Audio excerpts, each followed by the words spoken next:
कंदकोट भरसा ॻोठ दुनिया बख्श यूसी दौलतपुर के रहवासियों के सहूलतूं न मिलियूं। रहवासी सख्त परेशानियों के मुंह ॾियण लगा। मुतासरन जो चवण हो त घरन के चारों तरफ पानी बीठल है। इंतजामिया तरफा का भी सहूलत नाहे ॾिनी वई। पानी बीहण करे केतरियूं ई बीमारियूं जन्म वठन पयूं। बची करे हिन टाइम ताईं असां वटि को भी चूंडियल नुमाइंदो न आयो आहे। असीं एसी साहब ऐं डीसी साहब सां बार बार रब्ते में आहियूं त सर अचो तव्हां विज़िट कयो। असांजी ही कैफ़ियत आहे, असांजी ही कंडीशन आहे त हू असांजे ॻोठ में अचण लाइ बि तयार न आहे, विज़िट करण लाइ बि तयार न आहे। सो असीं बेवस थी अल्लाह जे आसरे, रब जे आसरे पंहिंजा बचड़ा ॿार घर खां ॿाहिरि वठी करे रोडनि ते वेठा आहियूं। कुझु बि न आहे सर, बिल्कुलु हिन टाइम ताईं मेडिकल कैंप कोन थियो आहे असां वटि। फसल वयो तबाह थी वियो, असांजे घर वया, माल वयो, असांजो सॼो ई सम्झ घर वयो, चारे पासो पाणी आहे। असांजे निकरण जगह न आहे त काथे वञी टिॿे ते वेहूं या थले ते वेहूं।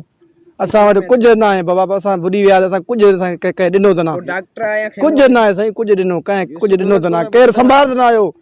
असां वटि का शइ बि न ॾिनई, पंहिंजे मनपसंदीदे पंहिंजे क़ौम वारनि खे ॾिनई। भई कंहिंखे बि असांखे हिन टाइम ते का शइ सेबत कयो, का शइ बि हिन टाइम ते न ॾिनई।